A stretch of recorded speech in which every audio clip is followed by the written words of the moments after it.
Hello there, and welcome. Well, this week I'd like to talk about the most rarefied of all lesson plans, the lecture. And I want to begin by saying I think a teacher can have a perfectly successful and amazing career and never once give a lecture. Not by the way I define it. Because I think one thing about the lecture is it's the least oriented toward student participation. It is essentially designed for students to listen. And so it is focused on the lecturer, the person leading the presentation. And for that reason, it's particularly challenging. And so from there, starting from that point of saying that you don't have to lecture to be a good teacher, I want to talk a little bit about the lecture as a technique. Tomorrow, I'll discuss a few of the lectures that very much affected me. The lecture is different than the discussion, different than the presentation, because instead of being designed around two sides debating or several different people having different points of view, or not being information centered, the lecture essentially takes a stance. The lecture is designed to influence and lead the students. And for that reason, teachers and professors need to prepare lectures very carefully. And of course, I would argue that the finest lecturers of all are not necessarily teachers, but preachers. Because the lecture essentially is designed to assert, folks, I'm right about this, and you need to follow along. So let's think about the great lectures that we know of, the great lectures that we've paid attention to, and think about some of the elements of them. A lecture, since it has a stance, it's essentially like a thesis. And it is designed around rhetorical structures that are effective, that we know work. A lecture is not necessarily designed so that students can take notes from it. Students can certainly choose to take notes from it. But a well-designed lecture is not designed for that. It's designed to land in the student's mind and to create a permanent sense of the stance of the lecturer. Now, to give you an idea about what I mean by that, let's think about FDR and when he said, "The only thing we have to fear is fear itself." That's the stance of his inaugural.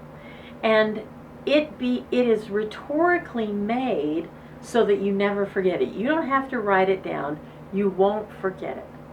He is making an argument and he's saying, I'm not taking other points of view on this. I am telling you this is the right position and you need to trust me on this and follow along.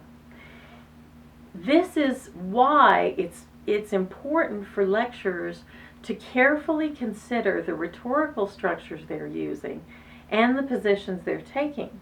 Because by definition, a student listening to a lecture is essentially open to it. They may not agree with it in the end, they may come to dispute it one day, but the fact that the student is there listening and attentive shows that they've accepted the authority of the individual presenting and that they are interested in being led.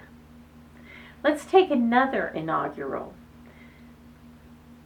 John F. Kennedy said, "Ask not what your country can do for you, ask what you can do for your country." Notice that it is very much of that rhetorical structure that Roosevelt used. These types of structures help make lectures wonderful because a well-designed lecture is going to have carefully crafted rhetorical structures within it. It's going to prepare the audience for the stance of the lecture. Let's say we look at one of the best lecturers in the history of the Americas.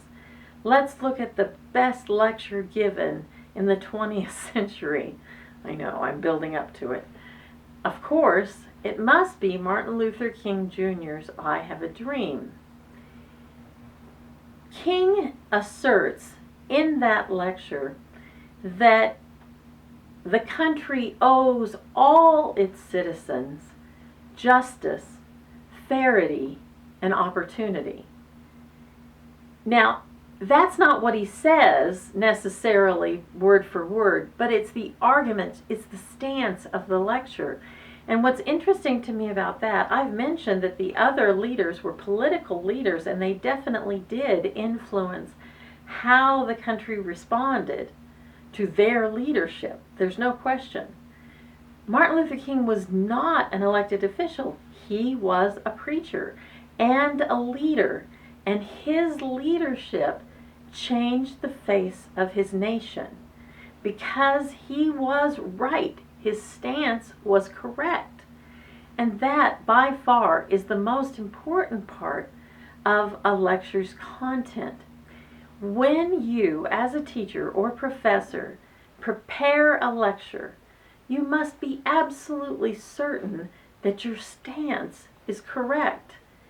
Now, there are lower stakes lectures than whether or not we are treated equally under the law, human beings. There are lower stakes lectures, but the rhetorical structures are the same, and the echoes of the best lectures that are right, that are correct, echo down the years of students' lives, no matter what their age.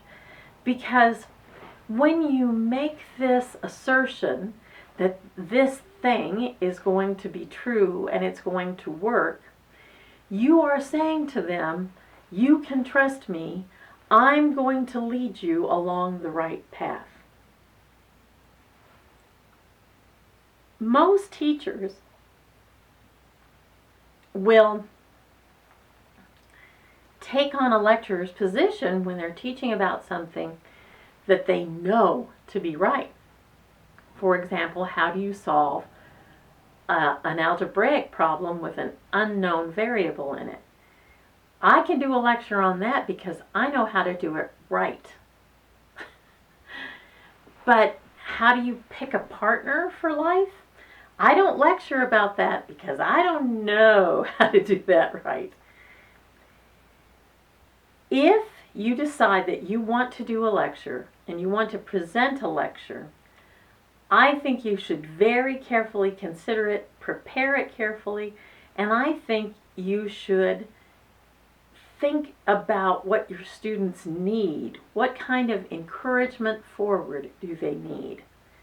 If you can do that, if you can prepare a lecture that says, this is my stance and I know it's right and you should follow it, if you can do that, then you can influence your students' lives.